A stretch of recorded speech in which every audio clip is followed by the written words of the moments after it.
The Hill has a really telling article here on immigration and crime that gets into the details of two recent studies. They report immigrants commit crimes and are incarcerated at a much lower rate than U.S. citizens, according to two separate studies released this week. A study by the Sentencing Project, a criminal justice research and advocacy group, found that, quote, foreign-born residents of the United States commit crime less often than native-born citizens. Another study by the Libertarian Cato Institute compares incarceration rates by migratory status, ethnicity, and gender. Quote, all immigrants are less likely to be incarcerated than natives relative to their shares of the population, the Cato study reads. Among people aged 18 to 54, 1.53% of natives are incarcerated, as are 0.85% of undocumented immigrants and 0.47% of documented immigrants, according to the Cato study of comparative incarceration rates. The Cato study found that there are about 2 million U.S.-born citizens, 123,000 undocumented immigrants, and 64,000 documented foreign citizens in U.S. jails. If natural-born citizens were incarcerated at the same rate as undocumented immigrants, about 893,000 fewer natives would be incarcerated, read the study. Similarly, if native citizens were incarcerated at the same rate as undocumented immigrants, 1.4 million fewer would be in prison. The Sentencing Project study even goes as far as to suggest that increased immigration, quote, may have contributed to the historic drop in crime rates since 1990. Okay. So, that busts up some myths that it's not only that documented immigrants, so legal immigrants, have a lower crime rate than native citizens. It's also that undocumented immigrants do. So I see this all the time. Like Ann Coulter, for example, will tweet some sort of horrific crime committed by an undocumented immigrant. And by the way, straw man the left as being in favor of it. Like, yeah, you got us. We're pro-rape when an undocumented immigrant does it. No. But the reality is, why are you doing that when you could just as easily tweet horrific crimes of documented immigrants or of native citizens and say, oh, look how horrible this is? Well, it's obvious. You don't want to do that because you don't want to smear those populations. And even though the crime rate is lower for undocumented immigrants and legal immigrants, you say, I don't care. I'll just harp away on the bad ones and then use it to try to push this message of, don't let any of them in ever because they're all bad. So it is an attempt to generalize, and it is an attempt to fearmonger, and it is an attempt to try to make you say, well, we got to shut down the borders. I mean, that's what we got to do. So, I think that's silly. I do. But look, my takeaway from this is actually a little different than I think what most people's would be. And that is, I don't care.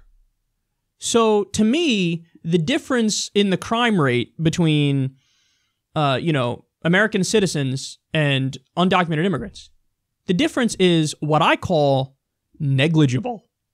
So what that means is the overwhelming majority of American citizens are not criminals. They're not criminals. So to harp away on the fact that they have a higher crime rate than undocumented immigrants is silly.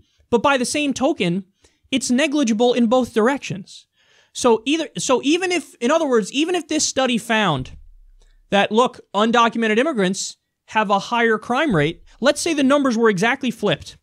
And the exact number of American citizens, the percentage of American citizens that are criminals, was the number for undocumented immigrants. And the number for undocumented immigrants was the number for American citizens. Let's say it was exactly flipped. My commentary would be exactly the same. I don't care.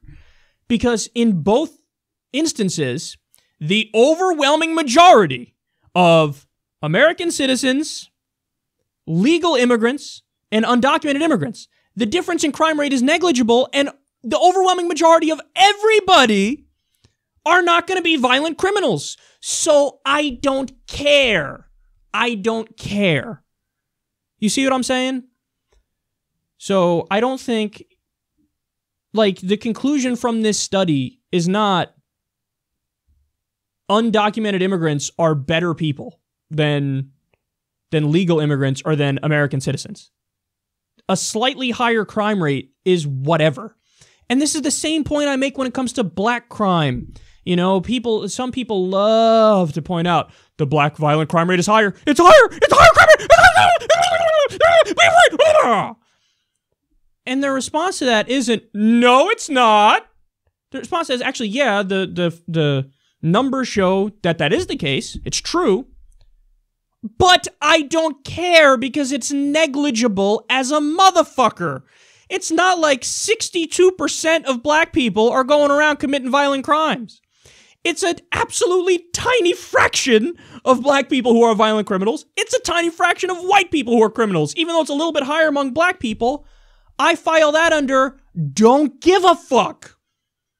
This is, I mean, I would hope that this stuff is obvious, but it's not to a lot of people because they think like citing a higher crime rate is the end-all be-all. It's not the end-all be-all. And my guess is the same people who would harp away on the crime rate of black people would now flip and say on this study, who cares that American citizens have a higher crime rate than undocumented immigrants? Who cares? Yeah, exactly. I don't care. I don't care in either situation. But stop using it to justify whatever your political, ideology is. Stop using it to try to push this narrative if you're alt-right that, see, black people are inherently violent. And by the way, how do you factor into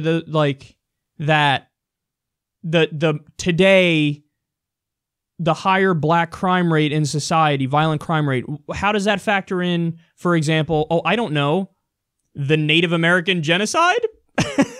How does that factor in Nazi Germany? Pretty sure they were white people and they were doing a Holocaust. Now, that's not to say black people can't do genocide. Of course they do. People of color could do genocide. Anybody could do genocide. But that's kind of the point, is the differences are negligible because people are people. So, and again, that doesn't mean you can't, like, when it comes to the issue of immigration, that doesn't mean you can't vet on a case-by-case basis. In fact, that's exactly what the answer is. Vet on a case-by-case basis. If somebody's coming into the country and, it's from a war-torn region and you're afraid, they might be a stealth jihadist. Well, the overwhelming likelihood is that they're not, but I'm not going to fucking prevent you from doing a background check and trying to figure out. I don't care. That's what you should do. You should have that. So, and it's not like you should have open borders. Nobody's arguing for that. I'm certainly not arguing for that. You should still have a border and do border protection. But it's just a matter of what is reasonable.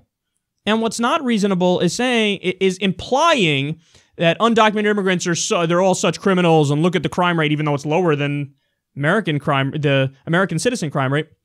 But anyway, let's focus on some specific anecdotes of undocumented immigrants who are criminals to try to justify a broader crackdown.